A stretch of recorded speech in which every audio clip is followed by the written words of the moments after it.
ये है Gayatri media group और आप देख रहे हैं ताज न्यूज, आईना सच का।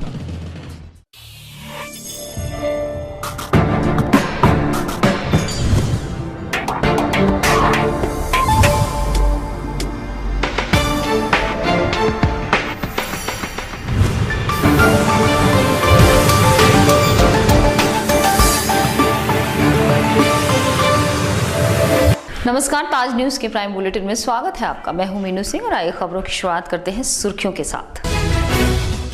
ओबामा दौरे को लेकर अमेरिका की एडवांस टीम ने लिया ताज परिसर की सुरक्षा का जायजा। टीम के साथ आगरा पुलिस और प्रशासन अफसर रहे मौजूद, दिखाई अपनी मुस्तैदी। काले कोट के ओबामा के विरोध वाली धमकी से एसएसपी अनजान, कहा लिखित में इस तरह की नहीं आई कोई सूचना।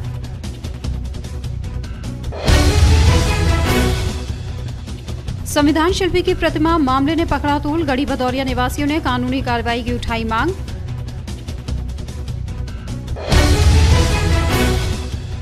और क्वीन विक्टोरिया की मूर्तियां लगवाने के वादे से मुकरा नगर निगम, सदन तय करेगा कौन सी जगह लगना चाहिए अंग्रेजी महारानी का बुत। और अब खबरें विस्तार से। अमेरिकी राष्ट्रपति बराक ओबामा के आगामी 27 जनवरी के प्रस्तावित आगरा दौरे को लेकर सोमवार को अमेरिका की एडवांस टीम ने ताजमहल का दौरा कर सुरक्षा व्यवस्था का जायजा लिया। इस दौरान टीम के साथ पुलिस और प्रशासनिक अधिकारी मौजूद रहे।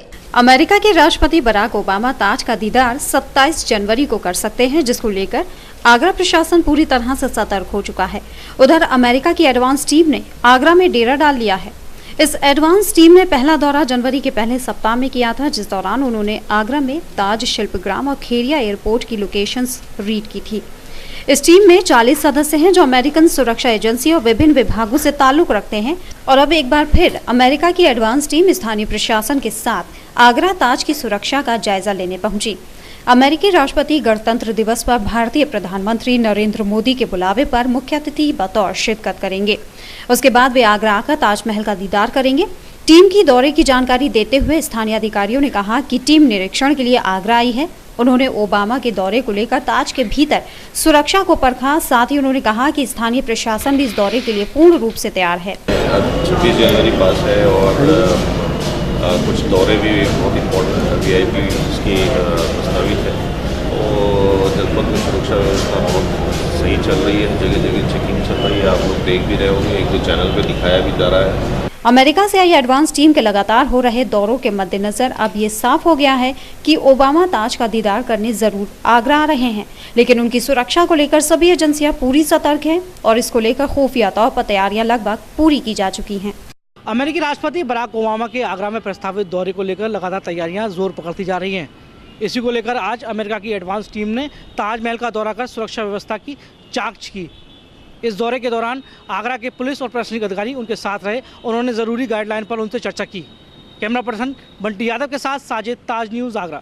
खंडपीठ आंदोलन से जुड़े अधिवक्ताओं द्वारा इस मुद्दे के 25 जनवरी तक न सुलझाने की स्थिति में आगरा में अमेरिकी राष्ट्रपति के दौरे का विरोध करने के सवाल पर वरिष्ठ पुलिस अधीक्षक ने ऐसी किसी भी जानकारी से अनभिज्ञता जताते हुए इस सवाल से ही कन्नी काट ली।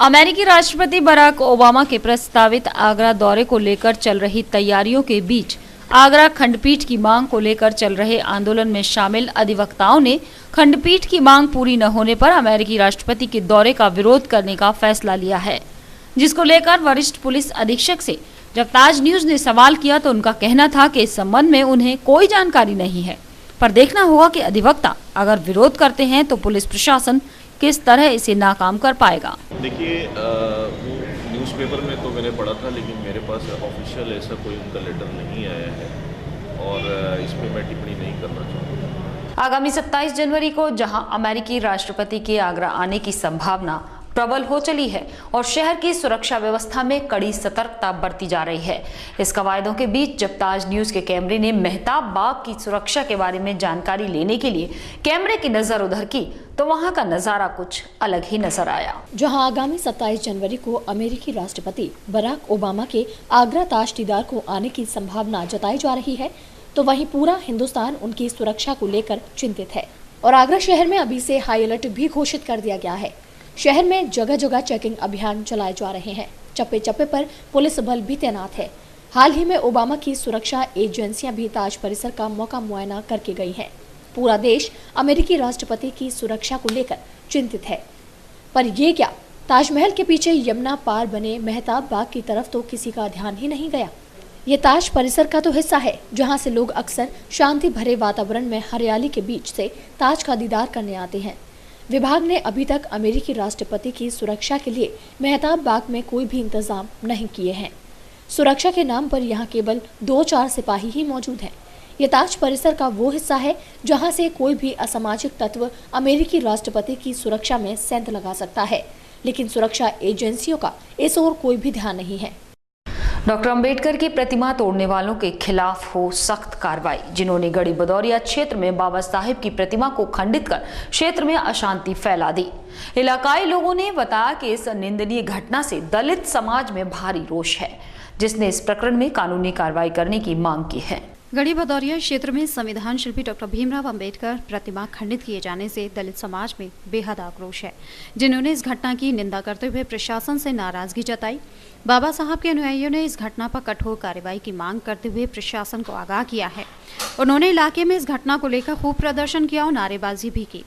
दलित पैंथर के पदाधिकारियों ने भी इस प्रकरण को असामाजिक हरकत करार दिया, जिनके मुताबिक ऐसा कर क्षेत्रीय माहौल को खराब करने की कोशिश की गई है, जिसे कतई बर्दाश्त नहीं किया जाएगा। हम ये चाहते हैं कि जैसे उन्होंने मूर्ति तोड़ी है, प्रशासन सब जगह प्रतिमा लगाता रहा है, उसी प्रकार से हमारी प्रतिमा को लगवाए। अगर प्रशासन हमारी नहीं सुनता है, प्रतिमा नहीं लगवाता है, तो धरना प्रदर्शन आंदोलन किया जाएगा और हम आगे जब तक संघर्ष करेंगे जब तक प्रतिमा नहीं लगा दी जाती है। प्रदर्शन कर रहे लोगों ने इसके लिए दोषी लोगों के खिलाफ कार्रवाई की मांग की है। उन्होंने ऐलान किया कि दलित समाज के लोग अपने महापुरुषों का अपमान बर्दाश्त नहीं करेंगे। उन्होंने प्रशासन को कार्रवाई न होने पर आंदोलन की चेतावनी भी दी है। श्रमिक कानूनों का पालन न होने से आहत हैं शहर में संचालित तमाम फैक्ट्रीज के जूता कारीगर, जिन्होंने अपने अधिकारों के हो रहे हनन के खिलाफ मोर्चा खोल दिया है।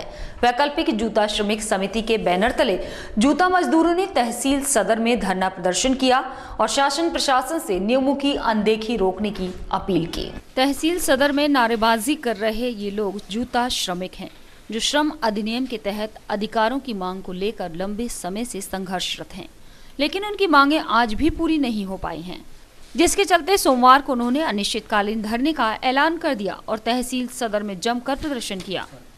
मंच पर बोलने वाले उनके प्रतिनिधियों ने नाराजगी जताते हुए कहा कि श्रम कानूनों का खुलकर उल्लंघन हो रहा है, लेकिन शासन प्रशासन की ओर से उन पर कोई ध्यान नहीं दिया जा रहा। इस कार्यक्रम के जरिए उन्होंने प्रशासन को चेतावनी दी कि अगर उनकी मांगें नहीं मानी गई तो ये धरना प्रदर्शन अनिश्चितकालीन अनशन का रूप अख्तियार कर लेगा। हम लोग पिछले 1 साल से आगरा के लाखों जूता मजदूरों के हक के लिए, संवैधानिक हक के लिए, श्रम कानूनों का, फैक्ट्री एक्ट का पालन कराने के लिए मांग कर रहे हैं। और हमारे मजदूरों ने 3 बार महामहिम राष्ट्रपति जी से लेकर के आगरा के डीएम साहब तक सबको अपना पक्ष रखा है, सबको अपनी बात कही है।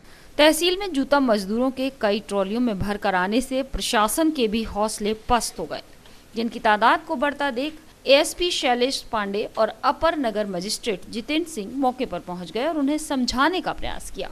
जूता मजदूरों ने बताया कि प्रशासन उन पर विदेशी मेहमान के आने के चलते व्यवस्थाओं में सहयोग का दबाव बना रहा है, मगर उन्होंने अपनी समस्याओं के समाधान से पहले किसी भी आश्वासन पर विचार करने से इनकार कर दिया। ग्राम विकास अधिकारी संघ के अधिवेशन में सेवा काल के दौरान आने वाली परेशानियों पर हुई चर्चा, जिसमें आए अधिवक्ताओं ने उनके निदान खोजने के प्रयास किए। यूथ हॉस्टल में आयोजित हुए इस कार्यक्रम में ग्रामीण क्षेत्रों से आए वीडियोज ने अपनी समस्याएं रखी, जिसमें वेतन विसंगति के मसले पर वो काफी खफा नजर आए। जनपद के विकास की कड़ी में अहम भूमिका निभाने वाले ग्राम विकास अधिकारियों का द्विवार्षिक अधिवेशन यूथ हॉस्टल में संपन्न हुआ, जहां कामकाज के दौरान आने वाली तमाम व्यवहारिक समस्याओं पर विस्तार से चर्चा हुई।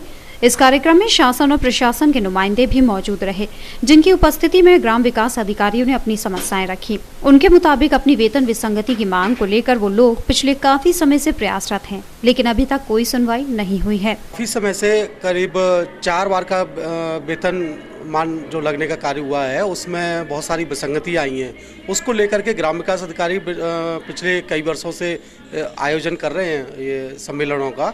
तो इसके माध्यम से हमने इस बार शासन तक अपनी आवाज़ बुलंद करने का फैसला किया है। तो उसी को लेकर के ये कार्यक्रम आज आयोजित किया है। तो हम अपने संगठन की जो भी वेतन विसंगतियाँ हैं और भत्ते लगने वाली बातें हैं, उनको हम बड़े जोर शोर के साथ में हम मंडल स्तर के हमारे जो पदाधिकारी हैं सभी को बुला करके आज ये कार्यक्रम किया है। तो इसको बड़े जोर शोर के साथ में हम शासन तक पहुंचाएंगे, जिससे कि हमारे संगठन की जो वेतन विसंगतियां हैं वो समय पर दूर हो सके। इस मौके पर मौजूद प्रशासनिक प्रतिनिधियों ने उनकी सभी समस्याओं को सुना और उनके निदान की संभावनाओं पर अपनी राय रखी।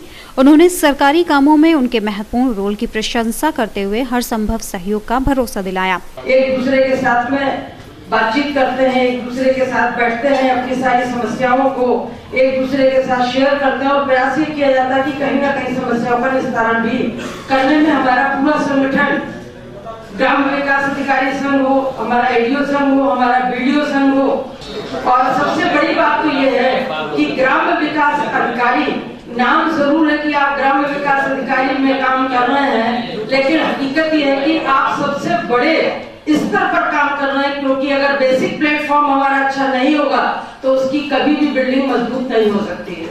और आप हमारा प्लेटफॉर्म, आप हमारा वो स्तंभ और वो नींव है कि अगर एक नींव भी जरा सी हिल जाए तो कहीं भी बिल्डिंग के खड़े होने का कोई संभावना नहीं हो सकती है। संगठन की जिला इकाई ने अपने साथियों की ओर से अपनी विभिन्न प्रकार की परेशानियों को बयां किया और उनके समाधान की अपेक्षा जताई। यहाँ जहाँ एक तरफ ग्राम विकास अधिकारियों को कार्य करने में किन परिस्थितियों का सामना करना पड़ता है, सरकार की योजनाओं के इम्प्लीमेंटेशन में किन परिस्थितियों का, परेशानियों का सामना करना पड़ता है, उन पर विचार हो रहा है, उनका निदान पर चिंतन किया जा रहा है। वहीं दूसरी तरफ ग्राम विकास अधिकारी संघ की वेतन विसंगति, इनको तमाम वाहन भत्ता और तमाम भत्तों की जो है जो विसंगति चल रही है अन्य के प्रति, अन्य की अपेक्षा में, उन सब के ऊपर यहाँ विस्तार से चर्चा हो रही है। प्रांतीय चुनाव 1 फरवरी को आओ तो होना है, उस पर भी चर्चा होगी। ये एक सेशन अभी समाप्त हो रहा है, दूसरा सेशन फिर शुरू होगा, उसमें प्रांत के चुनाव की और संगठन की बातें होंगी। तो हमारे साथियों को फील्ड में व्यवहारिक भारी समस्याओं का सामना करना पड़ता है। कई बार स्थिति ऐसी आ जाती है कि प्रशासन भी हमारा सहयोग नहीं कर पाता है, क्योंकि हम फील्ड में इंटीरियर में जाकर के काम करते हैं, हमारे पास कोई फोर्स तो होता नहीं है और सरकार की जितनी योजनाएं हैं उनको इम्प्लीमेंट करते हैं। जबकि कुछ अधिकारियों की ऐसी मानसिकता होती है कि कंप्यूटर पर बटन दबाया और फील्ड का काम तुरंत हो गया, जबकि ऐसा नहीं हो पाता है, क्योंकि हम डायरेक्ट हम पब्लिक से जुड़े होते हैं, जनता से जुड़े होते हैं, आम आदमी, गरीब आदमी से जुड़े होते हैं। हम उसको समझाते हैं धीरे धीरे और अपनी योजनाओं को, सरकारी योजनाओं को इम्प्लीमेंट कराते हैं। दरअसल विकास को लेकर शासन की जितनी भी योजनाएं आती हैं उनको ग्रामीण क्षेत्रों तक अमली जामा पहनाने में ग्राम विकास अधिकारियों की सबसे बड़ी भूमिका होती है, लेकिन शासन की ओर से उस हिसाब से उनका मनोबल नहीं बढ़ाया जा रहा है, जिस पर संज्ञान लेने के लिए यहाँ मौजूद सभी लोगों ने शासन और प्रशासन से अपील की है। और इसी के साथ वक्त तो चला है एक छोटा सा ब्रेक लेने का।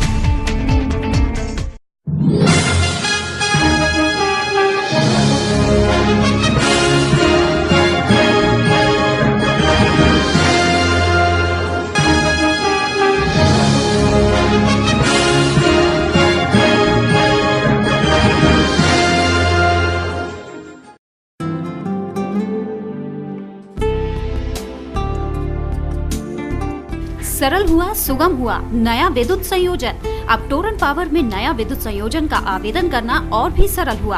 आप निम्नलिखित दस्तावेजों के साथ हमारे किसी भी ग्राहक सेवा केंद्र में संपर्क करें और शीघ्र नया संयोजन पाएं, जैसे ग्राहक द्वारा भरा हुआ आवेदन पत्र, परीक्षण पत्र, लाइसेंस, विद्युत ठेकेदार द्वारा प्रमाणित आवेदक का एक पासपोर्ट साइज फोटो, पहचान पत्र की प्रतिलिपि, यदि उपभोक्ता गरीबी रेखा के अंतर्गत है तो बीपीएल राशन कार्ड की प्रतिलिपि, जहां संयोजन अपेक्षित है उस जगह पर कोई बकाया राशि न होने का घोषणा पत्र 10 रुपए के स्टाम्प पेपर पर, अपेक्षित परिसर का स्वामित्व प्रमाण पत्र की प्रतिलिपि या उसके अभाव में 100 रुपए के स्टाम्प पेपर पर क्षतिपूर्तिबद्ध पत्र।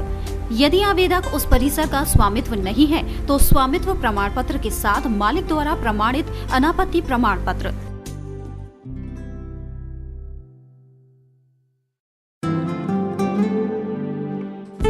हमारे ग्राहक सेवा केंद्र का पता है पूर्वानंद प्लाजा, राम रघु हॉस्पिटल के सामने, चर्च रोड, आगरा, 49 सदर बाजार, शिवहरी रोड, शॉपिंग आउटलेट के सामने, आगरा और 286 जयपुर हाउस, एडीए कार्यालय के निकट, आगरा। हमारा हेल्पलाइन नंबर है 0562 2424 आज हम आपको एक बहुत ही अनोखे और उपयोगी प्रोडक्ट से परिचित करवाने जा रहे हैं। इस प्रोडक्ट ने कई लोगों की रुकी हुई जिंदगी को एक नई रफ्तार दी है। घुटनों के दर्द से पीड़ित रोगी इस नए आविष्कृत प्रोडक्ट को अवश्य देखें।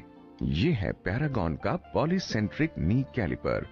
अभी तक भारत में ऐसा कोई मेडिकल उपकरण नहीं बना है जो अंदर और बाहर की तरफ मुड़े हुए घुटनों में पहनाया जा सके। पीएमआर के डॉक्टर्स तथा इंजीनियर्स लंबे अनुसंधान के बाद लाए हैं बिना ऑपरेशन अथवा चीर फाड़ के दर्द में राहत। ये पूर्णतः एक मैकेनिकल इंस्ट्रूमेंट है जिसके इस्तेमाल से शरीर को कोई नुकसान नहीं, कोई साइड इफेक्ट नहीं, सिर्फ फायदा ही फायदा है। ये प्रोडक्ट एक विशेष प्रकार के एल्यूमिनियम का बना हुआ होता है।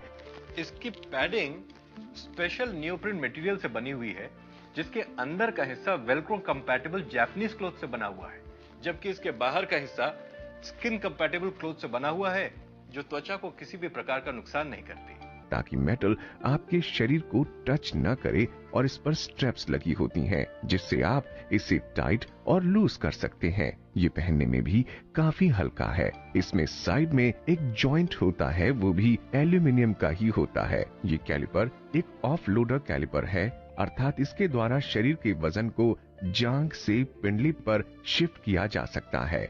इस प्रोडक्ट की सबसे अच्छी बात यह है कि ना तो कड़वी दवा का झंझट, न उनके साइड इफेक्ट्स, न ऑपरेशन का बड़ा खर्च। बस पैरागॉन पॉलीसेंट्रिक नी कैलिपर पहनो और फिर से जमाने के साथ कदम से कदम मिलाओ। इस प्रोडक्ट का कोई साइड इफेक्ट, कोई भी नुकसानदायक प्रभाव शरीर पर नहीं पड़ता है। और सबसे बड़ी बात यह है कि ये घुटनों के किसी भी प्रकार के विकृति को, चाहे वो वायरस हो या वाल्गस, ये हर प्रकार की विकृति को दूर करता है। ये प्रोडक्ट पेशेंट्स के पैरों के नाप के अनुसार ही बनाया जाता है। हमें पूर्ण विश्वास है कि आपको यह प्रोडक्ट बेहद पसंद आएगा। परंतु किसी कारणवश अगर आपको यह प्रोडक्ट पसंद नहीं आया तो 15 दिनों के अंदर आप इसे हमें वापस भेज सकते हैं और हम आपकी 50% राशि आपको वापस कर देंगे। इस प्रोडक्ट के मेटल पार्ट्स पर 6 माह की वारंटी है। इस प्रोडक्ट का कोड है PKCS02। अगर आप एक पैर के लिए ऑर्डर करते हैं तो इसकी कीमत है मात्र 7,990 रुपए। Free home delivery. दोनों पैरों के लिए इसकी कीमत है मात्र 15,980 रुपए। Free home delivery. हमारे यहाँ सभी प्रकार के दर्द का निवारण आधुनिक मशीनों द्वारा किया जाता है। संपर्क करें Sonam physiotherapy and acupressure centre, B8 Pratap Nagar, south garden के सामने, Jaipur house, Agra. Sai Asha properties AD approved कोठी प्लॉट्स खरीदने व बेचने के लिए संपर्क करें। ताज नगरी 2 में एरिया अप्रूव्ड प्लॉट्स के लिए संपर्क करें।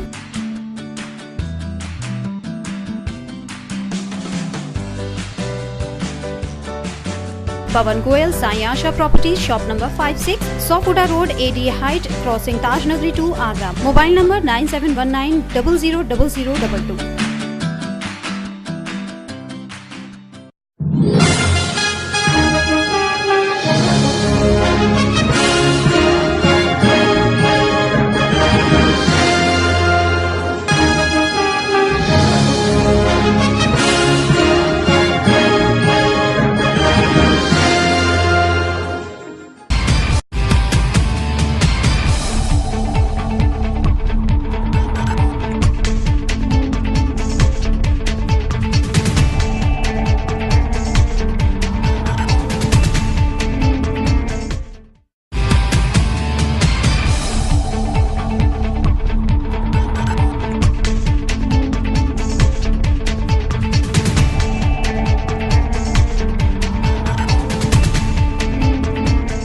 ब्रेक के बाद अगली खबर। आगरा कैंट रेलवे स्टेशन को विश्व स्तरीय स्वरूप देने के लिए अब स्टेशन परिसर के बाहर का स्वरूप बदलने का काम तेजी से चल रहा है, जिसके अंतर्गत यहां टाइल्स लगाने और बाहरी स्ट्रक्चर को नया रूप दिया जा रहा है, जो कि जल्द पूरा कर लिया जाएगा। आगरा पर्यटन के लिहाज से काफी महत्वपूर्ण माना जाता है, क्योंकि आगरा में ताजमहल सहित कई ऐतिहासिक इमारतें हैं। यही वजह है कि यहाँ हर रोज हजारों देशी विदेशी पर्यटक आते हैं और ज्यादातर पर्यटक रेल मार्ग से आगरा आते हैं, जो कि आगरा कैंट रेलवे स्टेशन पर्यटक स्थलों को जाते हैं। इसी को देखते हुए पिछले काफी समय से आगरा कैंट रेलवे स्टेशन को विश्व स्तरीय स्वरूप देने की मांग चल रही थी। अब ये साकार होता भी नजर आ रहा है, क्योंकि आगरा कैंट रेलवे स्टेशन के बाहर बहुत ही तेज गति से विकास कार्य चल रहे हैं, जिसके बाद यहाँ आने वाले यात्रियों को सुखद अनुभव का एहसास हो और आगरा की छवि में भी सुधार हो सके। इस स्टेशन के बाहर का स्वरूप जल्द ही बदला हुआ नजर आएगा। छावनी परिषद के वार्ड चुनाव के नतीजे आए तकरीबन 2 हफ्ते बीत जाने के बाद भी अभी तक उपाध्यक्ष को लेकर तस्वीर साफ नहीं हो सकी है, जिसके चलते नए सदस्यों का शपथ ग्रहण कार्यक्रम भी अधर में लटका हुआ है। उपाध्यक्ष को लेकर सभी गुट जोर आजमाइश में लगे हुए हैं। छावनी परिषद चुनाव में जीत हासिल करने के बाद अब उपाध्यक्ष के पद को लेकर कश्मकश शुरू हो गई है। छावनी परिषद में 8 सदस्यों में से जिनके पास 5 सदस्यों का समर्थन होता है, वो उपाध्यक्ष नियुक्त हो जाता है।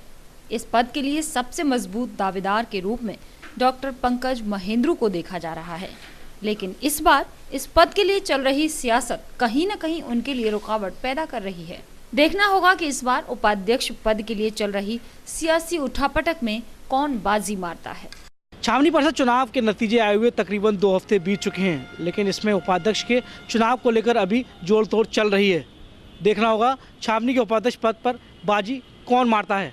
कैमरा पर्सन बंटी यादव के साथ साजिद, ताज न्यूज आगरा। प्रदेश के मुखिया का dream project inner ring road पर एडीए अब काफी गंभीर नजर आ रहा है।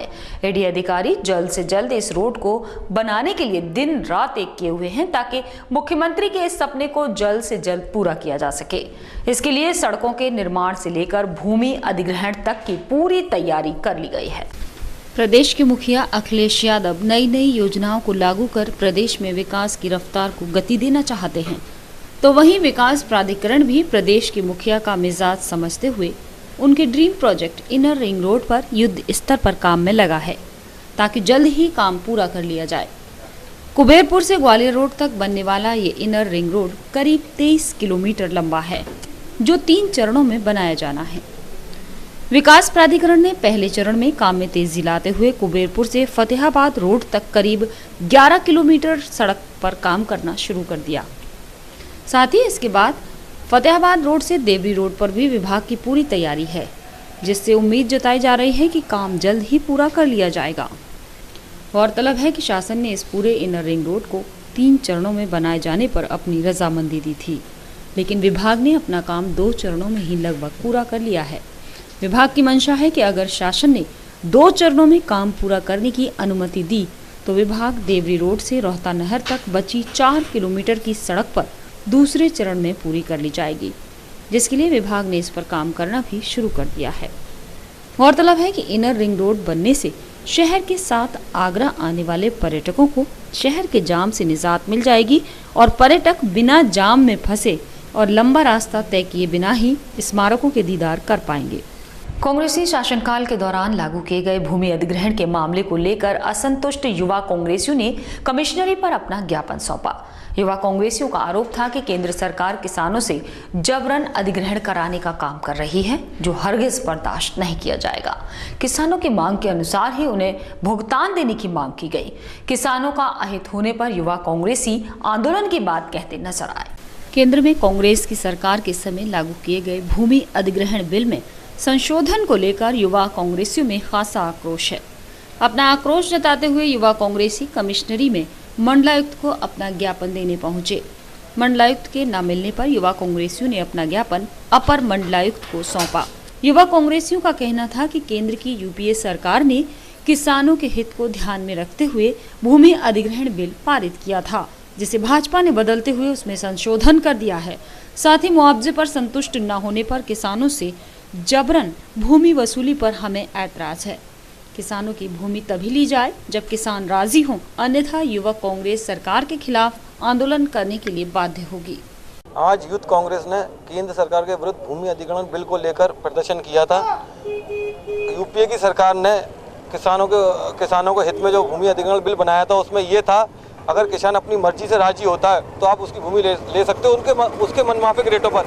लेकिन भाजपा की जो सरकार है उसमें बिल में संशोधन कर एक रकम तय करके सीधे कह रही है देना है तो दो, वरना हम जबरन हथिया लेंगे। तो यूथ कांग्रेस आज उन्हें चेतावनी दी है कमिश्नरी का घेराव कर भाजपा की सरकार जो बिल में संशोधन कर रही है वो संशोधन ना करे, बिल को जैसा था वैसा बनाए रखे और किसानों को उत्पीड़न ना करे। अगर ऐसा होता तो युवक कांग्रेस के लोग आगे चल के उग्र आंदोलन को बाध्य होंगे। इन दिनों कांग्रेस लगातार जनता की आवाज में अपनी आवाज मिला प्रदेश में खोई जमीन वापस पाने की कोशिश में है, ताकि आगामी विधानसभा चुनावों में कांग्रेस प्रदेश के साथ शहर में भी अपनी सीट निकाल सके।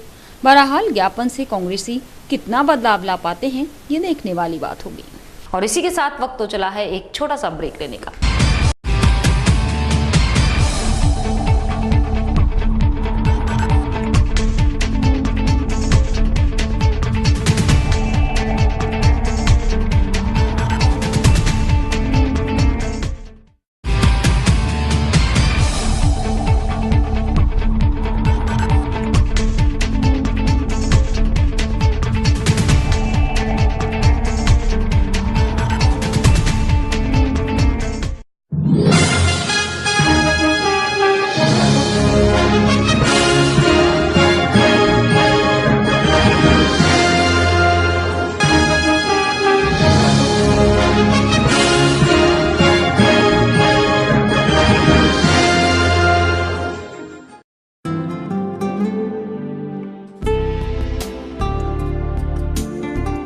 सरल हुआ, सुगम हुआ नया विद्युत संयोजन। अब टोरंट पावर में नया विद्युत संयोजन का आवेदन करना और भी सरल हुआ।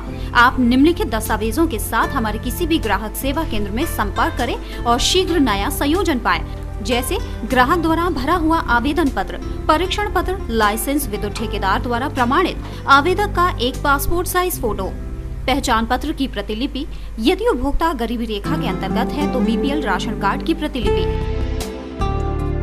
जहां संयोजन अपेक्षित है उस जगह पर कोई बकाया राशि न होने का घोषणा पत्र 10 रुपए के स्टाम्प पेपर पर, अपेक्षित परिसर का स्वामित्व प्रमाण पत्र की प्रतिलिपि या उसके अभाव में 100 रुपए के स्टाम्प पेपर पर क्षतिपूर्तिबद्ध पत्र। यदि आवेदक उस परिसर का स्वामित्व नहीं है तो स्वामित्व प्रमाण पत्र के साथ मालिक द्वारा प्रमाणित अनापत्ति प्रमाण पत्र।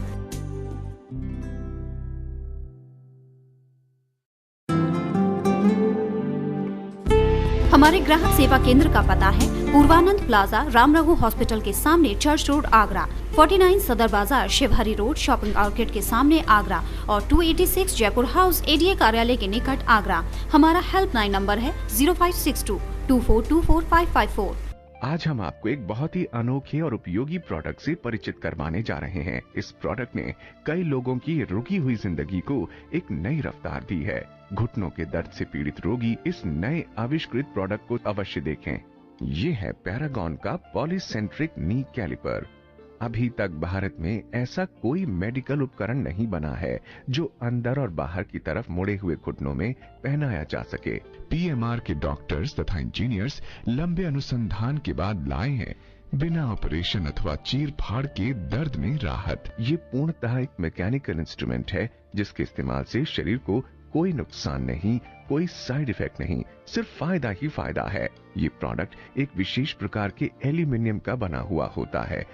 इसकी पैडिंग स्पेशल नियोप्रिन मटेरियल से बनी हुई है, जिसके अंदर का हिस्सा वेलक्रो कंपैटिबल जापानीज क्लॉथ से बना हुआ है, जबकि इसके बाहर का हिस्सा स्किन कंपैटिबल क्लॉथ से बना हुआ है, जो त्वचा को किसी भी प्रकार का नुकसान नहीं करती, ताकि मेटल आपके शरीर को टच न करे और इस पर स्ट्रैप्स लगी होती हैं, जिससे आप इसे टाइट और लूज कर सकते हैं। ये पहनने में भी काफी हल्का है। इसमें साइड में एक जॉइंट होता है, वो भी एल्यूमिनियम का ही होता है। ये कैलिपर एक ऑफ लोडर कैलिपर है, अर्थात इसके द्वारा शरीर के वजन को जांघ से पिंडली पर शिफ्ट किया जा सकता है।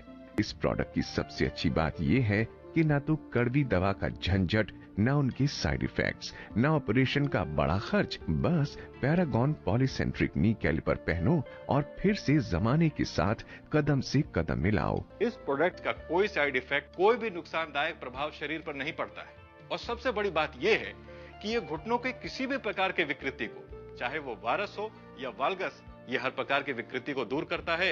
ये प्रोडक्ट पेशेंट्स के पैरों के नाप के अनुसार ही बनाया जाता है। हमें पूर्ण विश्वास है कि आपको ये प्रोडक्ट बेहद पसंद आएगा, परंतु किसी कारणवश अगर आपको ये प्रोडक्ट पसंद नहीं आया तो 15 दिनों के अंदर आप इसे हमें वापस भेज सकते हैं और हम आपकी 50% राशि आपको वापस कर देंगे। इस प्रोडक्ट के मेटल पार्ट्स पर 6 माह की वारंटी है। इस प्रोडक्ट का कोड है PKCS02। अगर आप एक पैर के लिए ऑर्डर करते हैं तो इसकी कीमत है मात्र 7,990 रुपए। Free home delivery. दोनों पैरों के लिए इसकी कीमत है मात्र 15,980 रुपए। Free home delivery. हमारे यहाँ सभी प्रकार के दर्द का निवारण आधुनिक मशीनों द्वारा किया जाता है। संपर्क करें Sonam physiotherapy and acupressure centre, B8 Pratap Nagar, south garden के सामने, Jaipur house, Agra. Sai Asha properties AD approved कोठी प्लॉट्स खरीदने व बेचने के लिए संपर्क करें। ताज नगरी 2 में AD अप्रूव्ड प्लॉट्स के लिए संपर्क करें।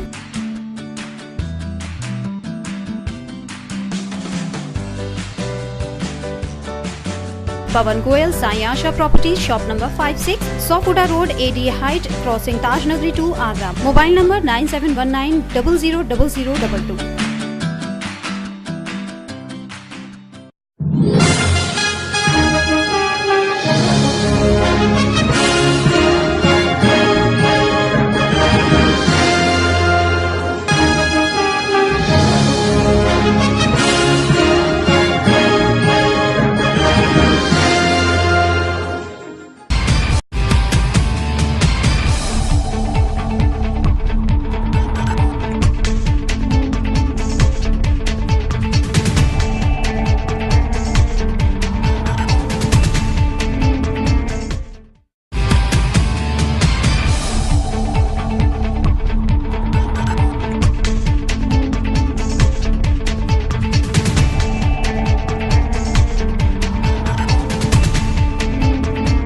क्वीन विक्टोरिया की मूर्ति को लेकर हिंदूवादी संगठनों के विरोध के बाद निगम अब इससे पल्ला झाड़ता नजर आ रहा है, जिसके बाद अब इन बेशकीमती मूर्तियों को लगाए जाने का फैसला सदन पर छोड़ दिया गया है, जिसके बाद ही तय हो पाएगा कि ये मूर्तियां कहां लगाई जाएंगी।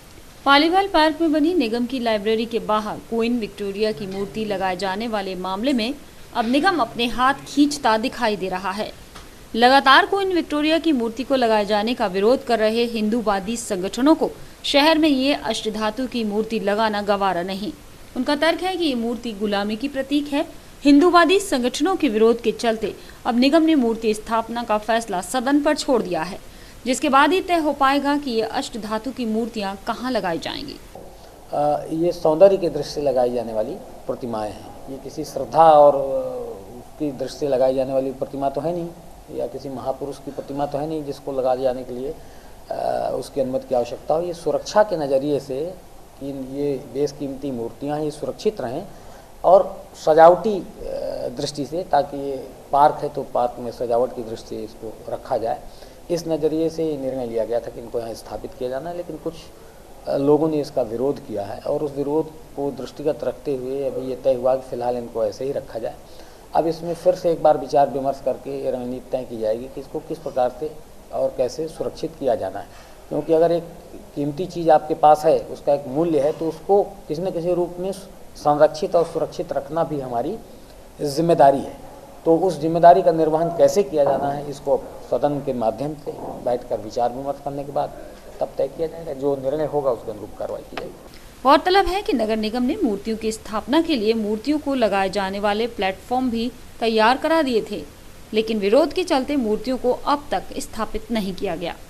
बहरहाल अब मामला सदन में जाने के बाद इस पर क्या फैसला आता है, ये देखने वाली बात होगी। कड़ाके की ठंड के कारण जिला प्रशासन द्वारा की गई स्कूली छुट्टियां खत्म हो गईं। जिले भर के सभी विद्यालय अपने निर्धारित समय से खुले।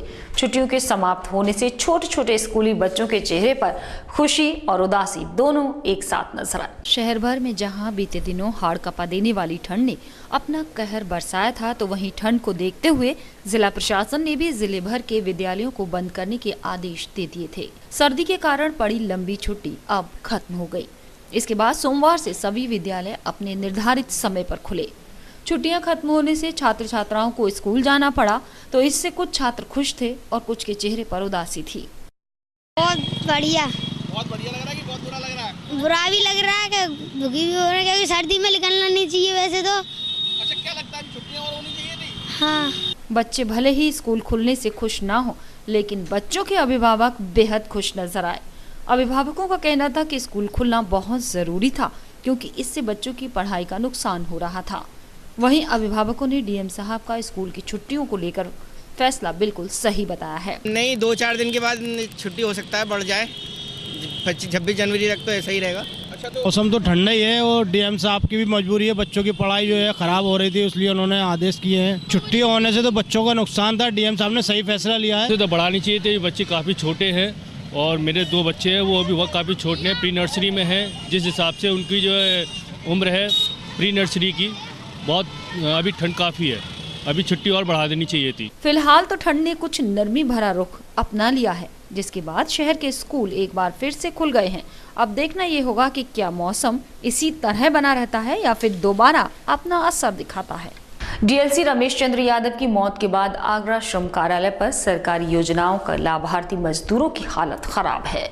श्रम कार्यालय का आलम यह है कि विभागीय अधिकारी सरकारी विभाग में काम करने के दौरान दिन भर धूप सेकते रहते हैं और मजदूर कार्यालय के गेट के सामने काम कराने के लिए खड़े रहते हैं। इन दिनों श्रम कार्यालय पर मजदूरों के हालात काफी खराब हैं। कोई भी अधिकारी मजदूरों की समस्या सुनने के लिए अपने ऑफिस में बैठता ही नहीं। जब से डीएलसी रमेश चंद्र यादव का देहांत हुआ है, लगता है जैसे श्रम विभाग के लोगों की चांदी हो गई है। श्रम विभाग के अधिकारियों का वक्त ड्यूटी के समय ज्यादातर धूप सेकने में बीतता है और मजदूर श्रम कार्यालय के दरवाजे पर खड़े होकर तरसती आंखों से अपने काम को कराने के लिए टकटकी लगाए खड़े रहते हैं। कब से आ रहे हो? यहाँ पे करीब है कि 15 दिन आ गए। 15 दिन ये चक्कर हो रहा है। हाँ। मतलब इंटरनेट खराब हो जाता है कभी, मतलब या क्या अभी तुम आज तुम्हारे टोकन नहीं मिलेंगे, सुबह जल्दी आना तुम, और सुबह जैसे बाई चांस नहीं आ पाए हम तो लेट हो गए, 1 बजे आए तो पानी ऐसा है अब नहीं मिलेगा टोकन। वहीं धूप सेकते श्रम विभाग के एएलसी से जब इन मजदूरों के काम न होने की वजह पूछी गई तो उन्होंने टालते हुए इंटरनेट व्यवस्था खराब होने की बात कह दी। 1 जनवरी 2015 नए साल के दिन डीएलसी रमेश चंद्र यादव की अचानक मौत के बाद अभी तक आगरा श्रम कार्यालय पर डीएलसी का पद खाली पड़ा है और इसके चलते श्रम कार्यालय पर श्रमिकों को लाभ देने वाले सभी लाभार्थी योजनाएं रुकी पड़ी हैं, जिसके चलते आगरा क्षेत्र के तमाम मजदूरों को परेशानी का सामना करना पड़ रहा है। लेकिन इस परेशानी से श्रम कार्यालय के बाकी अधिकारी और कर्मचारियों को कोई लेना देना नहीं। वो तो इस हादसे को एक वीकेंड के दौरान होने वाली छुट्टी की तरह मना रहे हैं और ऑफिस टाइम पर धूप में आराम फरमाते देखे जा सकते हैं। आरटीआई की बैठक के बाद आरटीओ पदाधिकारी शहर में चल रहे सीएनजी वाहनों के प्रति बेहद गंभीर हैं, जिसमें स्कूली वाहन चालकों और संचालकों को सबसे ऊपर रखा गया है। आरटीओ ने वाहनों की फिटनेस फिट रखने के आदेश जारी किए हैं। साथ ही हर 3 माह में अपने वाहनों की फिटनेस टेस्ट कराने के आदेश भी दिए हैं। आरटीओ आगरा ओपी सिंह ने अपने विभागीय अधिकारियों को और शहर में चल रहे तमाम सीएनजी स्वामियों को अपने वाहनों के हालात सुधारने के आदेश दिए हैं। साथ ही स्कूली बच्चों को लाने ले जाने का काम करने वाले वाहनों को चेतावनी दी कि वो अपने वाहनों को हर 3 माह के अंदर फिटनेस टेस्ट कराएं और इस चेतावनी को नजरअंदाज करने वाले वाहनों को बख्शा नहीं जाएगा। स्कूली वाहनों में जो बच्चों को लाने ले जाने के लिए जो मारुति वैन या टैक्सी के रूप में जो उपयोग की जाती थी, उसके लिए अभी आरटीई की जो बैठक हुई थी तो उसमें ये सारे प्रस्ताव रखे गए थे और कुछ प्रस्ताव उसमें मान लिए गए, पास कर लिए गए हैं और जो माननीय उच्चतम न्यायालय के निर्देश हैं उनके नॉर्म्स पूरे कराने के लिए उनसे कहा गया है। जो गाड़ियां अभी एलपीजी से संचालित होती थी, क्योंकि ये बहुत ही घातक है और बहुत ही एक्सप्लोसिव है, इसलिए उन वाहनों को 3 माह का समय दिया गया कि वो अपने वाहनों को सीएनजी में कन्वर्ट करा लें और उसके पश्चात अगर वो नहीं कन्वर्ट कराते हैं तो उन वाहनों को सीज किया जाएगा, बंद किया जाएगा, तो उनके परमिट के निरस्तीकरण की कार्रवाई की जाएगी। सीएनजी स्कूली वाहनों में बीते समय में कई बार आग लगने की खबर आरटीआई बैठक में भी उठी थी, जिसके चलते मंडलायुक्त प्रदीप भटनागर ने आरटीओ ओपी सिंह को सीएनजी स्कूली वाहनों की बिगड़ते हालात पर जल्द कार्रवाई करने के आदेश बैठक के दौरान दिए थे, जिस पर आरटीओ अपने विभागीय लोगों के साथ मिलकर गंभीरता से कार्रवाई कर रहा है। डाक विभाग अपने विभाग के कर्मचारियों और अधिकारियों के स्वास्थ्य के लिए बेहद गंभीर रहता है, जिसके लिए डाक विभाग ने विभागीय अधिकारियों के स्वास्थ्य को ठीक रखने के लिए एक आउटडोर इंडोर खेल प्रतियोगिता का आयोजन किया है। ये प्रतियोगिता 18 से 26 जनवरी तक चलेगी और प्रतियोगिता में विजयी प्रतिभागियों को गणतंत्र दिवस के दिन सम्मानित किया जाएगा। प्रतापपुरा प्रधान डाकघर पर डीपीएस विनोद कुमार ने एक खेल प्रतियोगिता का आयोजन कराया है। आउटडोर इंडोर खेलों को लेकर हो रही इस प्रतियोगिता में विभागीय लोग ही प्रतिभाग करेंगे।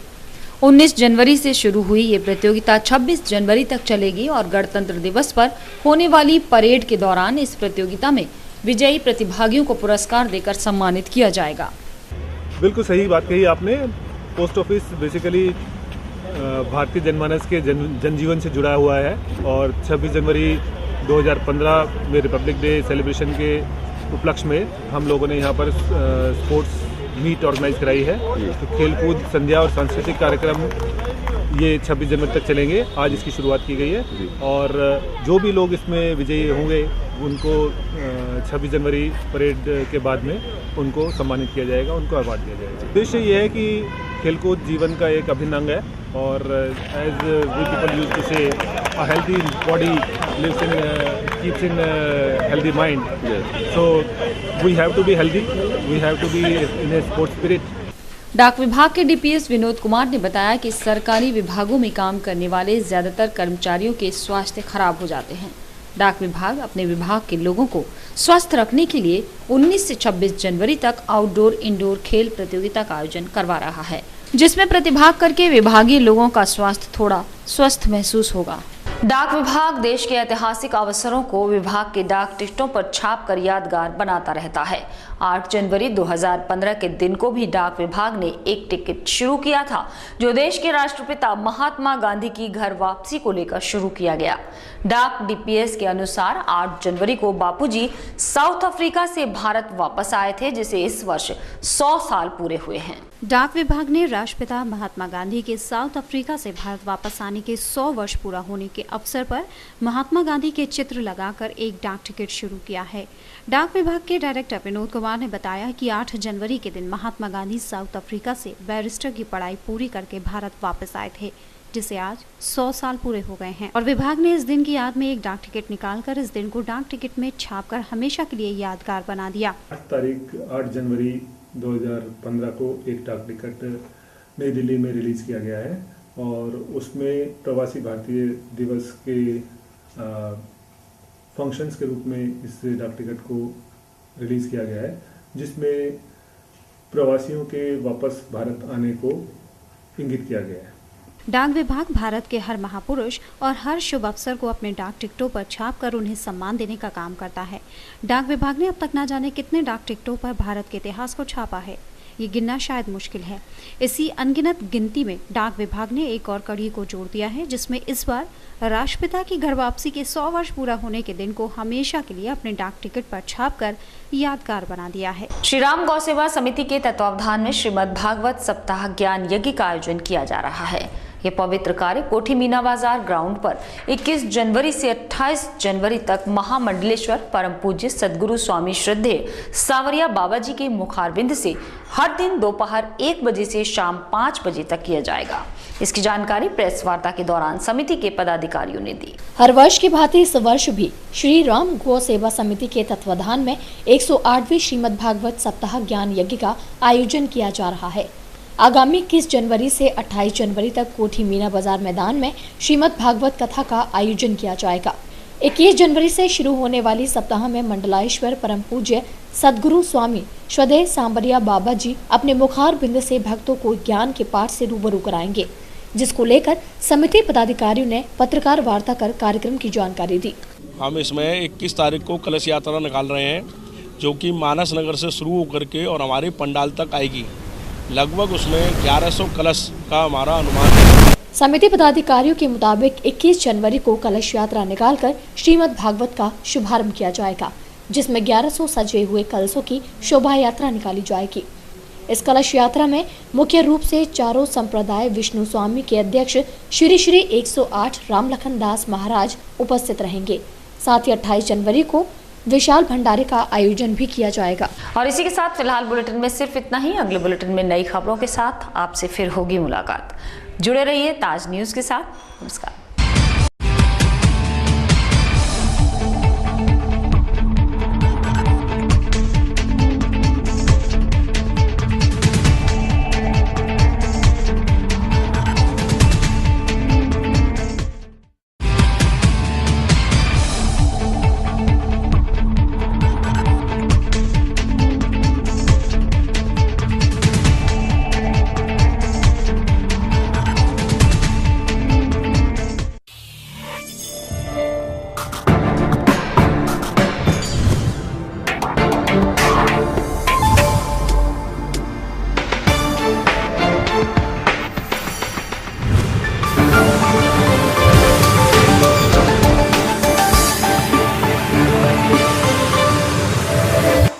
ये है गायत्री मीडिया ग्रुप और आप देख रहे हैं ताज न्यूज, आईना सच का।